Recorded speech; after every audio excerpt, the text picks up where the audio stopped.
Nah guys, sebagai warga masa 60 atau warga Nreka, tentunya kita sudah tidak asing lagi tentang Gunung Nona.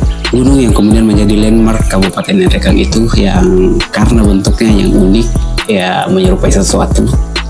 Ya you know lah. Tapi di balik itu ternyata ada sebuah kisah atau cerita rakyat yang kemudian berkembang tentang asal-muasal Gunung Nona ini.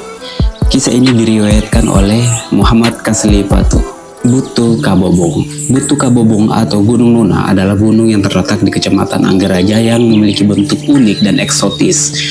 Cerita Gunung Nona ini diawali dari sebuah kerajaan di Kabupaten Sopeng yang masyarakatnya makmur dan sejahtera di bawah pimpinan raja yang amat bijak. Raja ini memiliki putri tunggal yang cantik jelita. Kehidupan sang raja terbina dengan baik dan terkenal memegang erat adat istiadat di tanah Sopeng. Setelah dewasa, sang putri secara adat akan dinikahkan dengan pangeran dari tanah Supa, tepatnya di kerajaan Supa. Pangeran ini adalah anak sahabat dari Raja Sopeng. Ia adalah satu-satunya pewaris tahta kerajaan. Kedua orang tua mereka sepakat untuk menikahkan anak-anaknya. Apalagi pada saat itu, aturan yang berlaku untuk pernikahan adalah aturan orang tua. Rencana itu ternyata tidak diketahui oleh sang putri Raja Sopeng. Kedua orang tua mereka berkeinginan untuk melangsungkan pernikahan lebih cepat. Tak lama rencana pernikahan ini diketahui sang putri. Ia bingung sendiri dengan maksud orang tuanya. Ia akan dinikahkan dengan pangeran yang sama sekali belum pernah dilihat atau dikenalnya. Sebenarnya ia merasa tidak mengerti tujuan sang raja untuk menikahkannya dengan orang yang ia tak kenal. Sang putri merasa paham dengan proses pernikahan. Pernikahan akan dilangsungkan jika keduanya telah saling mengenal satu sama lainnya. Bukankah pernikahan adalah sesuatu yang sangat disakralkan? Namun sang putri tetap harus menjaga nama baik kerajaan, apalagi hal itu adalah putusan sang raja yang tak lain adalah orang tuanya sendiri. Selain itu, masyarakat Sopeng dan Supa beranggapan adat adalah tolak ukur tinggi rendahnya harga diri kerajaan di mata dewa. Melaksanakan perintah orang tua atau putusan raja termasuk menikahkan anaknya adalah adat yang tidak boleh ditentang. Jika ada ditentang, dewa akan murka dan memberikan kutukan. Keadaan ini membuat sang putri semakin terpukul. Ingin rasanya menjelaskan kepada raja tentang pernikahan itu. Ia tak dapat menerka bagaimana kehidupan mereka setelah menikah.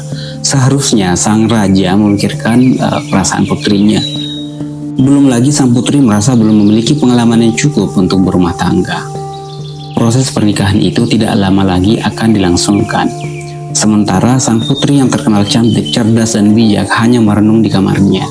Sesekali dengan tatapan kosong, ia menatap keluar melalui jendelanya. Ada rasa gundah yang terus menghantui sang putri. Tetapi ia merasa tak berdaya dan tidak bisa bertindak. Ternyata keadaan sang putri diperhatikan ibunya. Berkatalah sang ibu kepada putrinya, "Mengapa engkau selalu merenung dan mengurung diri di kamar, anakku?" Tanya ibu. "Kau adalah darah dagingku. Aku tahu ada sesuatu yang sedang mengganggu pikiranmu." Lanjutnya lagi. Namun sang putri hanya diam mendengar pertanyaan ibunya itu. "Katakanlah nak, apa masalahmu?"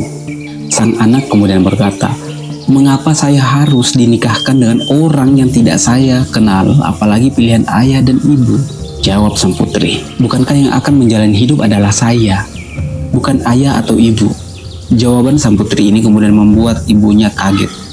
Ternyata buah hatinya telah berpikir lebih jauh dan dewasa.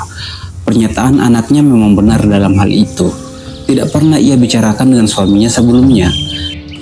Singkat cerita, rencana pernikahan itu semakin dekat. Berita pernikahan putri Raja Sopeng dan Pangeran Raja Supa telah tersiar di masyarakat. Pesta direncanakan akan berlangsung selama 7 hari 7 malam dengan berbagai jenis makanan, berbagai macam hiburan rakyat, sementara perasaan sang putri semakin meronta-ronta. 1 hari sebelum pesta dilangsungkan, diadakan malam mapaci untuk sang putri. Setelah proses mapaci pada malam itu, seisi istana sangat kelelahan sehingga mereka tertidur lelap. Keadaan ini dimanfaatkan sang putri. Ia tak sanggup menjalankan proses pernikahan sehingga ia memutuskan untuk kabur dari rumah. Nah, dengan bantuan pelayannya, ia melarikan diri melalui jendela tepat sebelum ayam berkokok. Rencananya, ia akan lari ke arah utara Sopeng. Pagi pun tiba, iringan-iringan dari kerajaan Supa mulai terdengar. Puluhan kuda, kerbau, dan variasi lainnya mengiringi perjalanan Pangeran Raja Supa menuju tanah Sopeng. Sementara di istana Sopeng tengah sibuk mempersiapkan seremoni pernikahan.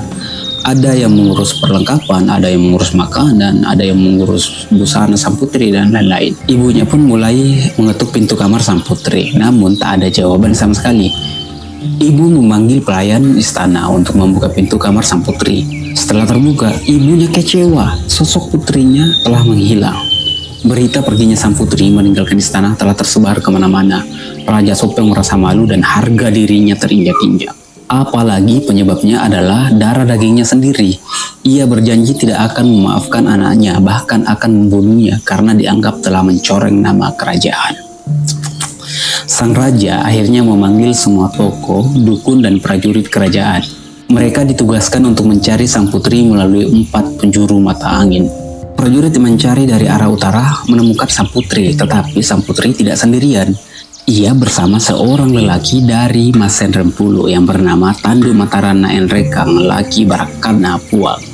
Lelaki ini mengatakan kepada prajurit bahwa tidak ada yang dapat menyentuh sang putri jika ia masih hidup. Melihat badan lelaki yang besar membuat prajurit itu mundur. Keadaan ini disampaikan kepada sang raja. Raja kemudian mengutus penghulu bersama prajurit dari Tanah Sopeng. Penghulu diutus sebagai penengah antara prajurit dan lelaki dari Tanah Mas Rempulu itu. Setelah melalui perundingan panjang, penghulu berhasil membuat kesepakatan. Sang putri akan dibawa ke Sopeng, tetapi prajurit berjanji akan mengembalikan sang putri dalam keadaan bernyawa. Namun salah satu dari prajurit itu ingkar janji.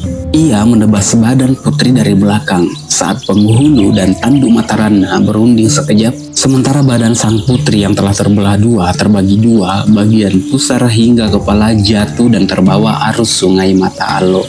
Konon arus sungai ini tidak melewati Sopeng karena merupakan tempat kelahiran sang putri.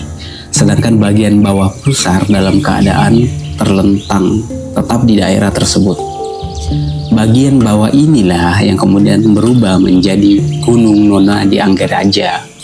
Mitos masyarakat setempat menjadikan Gunung Nona dan Gunung Pambukuang sebagai tempat pertapaan bagi pasangan yang akan menikah. Laki-laki bertapa selama 7 hari 7 malam di Gunung Pambukuang dan perempuan di Gunung Nona. Konon pasangan ini akan memperoleh petunjuk tentang pinangan mereka masing-masing. Jadi seperti itu ya kisah tentang Gunung Nona. Benar tidak, Allahu a'lam bishawab, karena ini sifatnya folklore ya, cerita rakyat.